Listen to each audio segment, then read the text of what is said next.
नमस्कार, स्वागत है आपका इंडिया न्यूज 28 में। ये बात करते हैं मध्य प्रदेश की कुछ खास खबरों की। शहर के कन्वेंट स्कूल के खिलाफ लगातार आ रही है शिकायतें। खबर मध्य प्रदेश के रायसेन में प्राइवेट स्कूलों की महंगी फीस और कुछ स्कूलों द्वारा जबरन कुछ दुकानों से अभिभावकों को बाध्य करना की बही से ड्रेस एवं कापी किताबें खरीदने की शिकायतें आ रही है।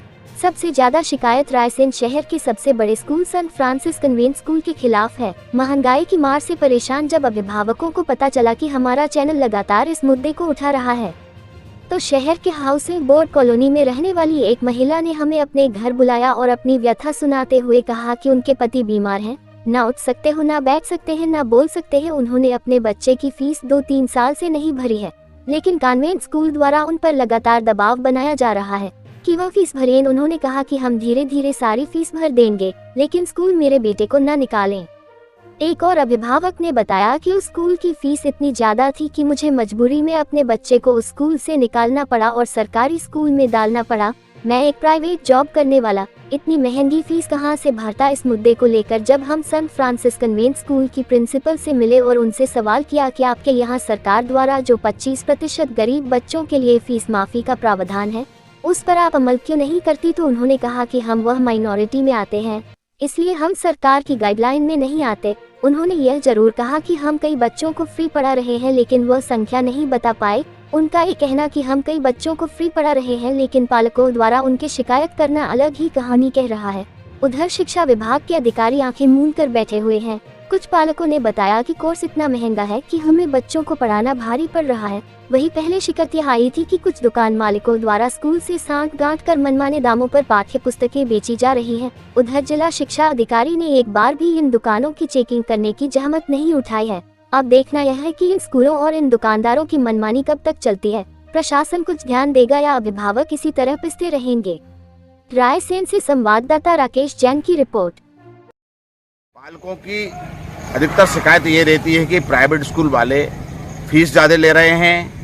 दूसरा, ड्रेस और किताबों के लिए कुछ दुकानें उन्होंने चिन्हित कर दी हैं, उसी से उनको ड्रेस और किताबें लेना पड़ती हैं। उसकी वजह से दुकानदार उनसे मनमाना पैसा वसूलता है और उनके जेब पर अतिरिक्त भार पड़ता है। इस हेतु हम कई प्राइवेट स्कूलों में जा रहे हैं और उनके प्रिंसिपल से मिलके ये पूछ रहे हैं क्या वह इस तरह से कोई उन्होंने नियम बनाए। घर पा रही हूँ, मेरे पति की उनको दिमाग ना बोल पा रहे हैं, ना चल पा रहे हैं, गूंगा होके बैठे हैं। मैं सब दूर इलाज करा रही हूँ और फीस की बात है, मैं थोड़ा थोड़ा करके आपको दे दूंगा, मैं मना नहीं करूँगा। कौन सा स्कूल है? कॉन्वेंट स्कूल में पढ़ रहा मेरा बच्चा, उसको 2-3 साल की हो गई उसकी फीस। मैं हाथ जोड़ के भर दूंगा, ऐसी बात नहीं कि मैं फीस नहीं भरूंगा, मैं भर दूंगा फीस। क्या वो लोग आप पे दबाव डाल रहे हैं? हाँ, मतलब मैडम का भी फोन आया था मेरे पास में कि फीस भरो। अच्छा, ये परेशान हो रहा है, बच्चा को भगा देगा तो मैं कहा कोई टाइम तो है नहीं कि मैं कहाँ ले जाऊँ उसको। अभी तो पूरा साल ही बर्बाद हो जाए। वो 12वीं में आया है अब और मैडम उसको परेशान कर रही है कि क्या फीस भरो। आज ही फोन आया था मेरे पास में, अब मैं कहाँ से भरी बरसात में मैं पैसे कहाँ से लाऊं। मेरे पति का इलाज कराऊँ कि मैं सर को पैसे भरूँ, मैडम को जाकर मैं थोड़ा थोड़ा करके मैं भर सकती हूँ सर, मैं नहीं भर पाती हूँ, मेरे पास इतने पैसे नहीं है। मैं फीस कहाँ से भर पाती हूँ। इनकी हालत देखो, न बोल पा रहे हैं, न चल पा रहे हैं, न कुछ भी नहीं। लेटरिन बाथरूम की नहीं कह पाते हैं। डायपर भी इनका हम ही बदल रहे हैं, हम ही कर रहे हैं। इतने बड़े आदमी तो है नहीं हम कि कहीं नर्स रख सकते हैं, कोई इलाज करा सकते हैं। कितने दिन से बीमार है ये कम से कम उनको 4-5-6 महीना होगा हैगा। अच्छा, 6 महीना होगा। अब 6 महीने से इतने परेशान हो रहे हैं कि खाने की 2 पड़ रही। बताओ, अब बताओ, ये मैडम ये परेशान करे, फीस भरो, मैं कहाँ से। अब क्या प्रॉब्लम है आपकी? सर प्रॉब्लम बीसी है, बहुत है। पिछले साल बच्चा 11th में था, फीस बहुत ज़्यादा थी। 48,000 50,000 फीस सालाना। कैसे प्राइवेट शिक्षक हूँ मैं, कैसे अफोर्ड करता हूँ? बच्चे को निकाल लिया। अब कहाँ है आपका बच्चा? बच्चा सरकारी से कोई भी अफोर्ड कर सकता है, लेकिन प्राइवेट स्कूल में तो जब कमर टूट जाती है तो क्या करेगा इंसान, छोड़ेगा। 50-50 हज़ार रुपये फीस भरेगा 11th 12th की, तो कैसे काम चलेगा?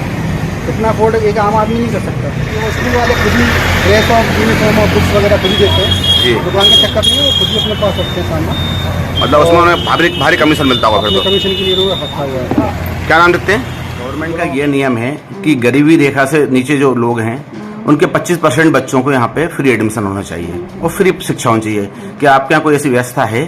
हमारे इधर व्यवस्था पहले हम लोग दे रहे थे, अभी हम लोग का माइनॉरिटी में आता है, हमके छूट है तो हम लोग नहीं दे रहे। हम लोग वैसे बहुत बच्चों को, गरीब बच्चों को इधर बिना पैसा से पढ़ाते हैं, बहुत बच्चों को पढ़ाते हैं, फीस कंसेशन देते हैं।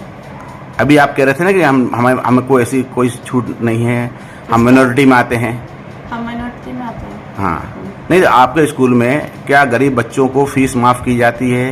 ये बहुत बच्चों को, बहुत गरीब बच्चों को फीस माफ हो जाता है, लेकिन आरटीई का इसका इस थ्रू हम लोग नहीं करते, हम लोग अपने एडमिनिस्ट्रेशन के थ्रू करते हैं। बहुत लोग फ्री बच्चे पढ़ाई करते हैं। मतलब जो गवर्नमेंट की लाइन से उसमें नहीं करते, आप अपने हिसाब से करते हैं? हिसाब से करते हैं। अच्छा अच्छा, तो करीबन कितने बच्चे ऐसे होंगे जो आपके फ्री पढ़ रहे होंगे? बहुत बच्चे हैं। अच्छा, बहुत बच्चे कंसेशन, जो गरीब है बिल्कुल पैसे जमा नहीं कर सकते, उनको हम लोग छूट देते हैं।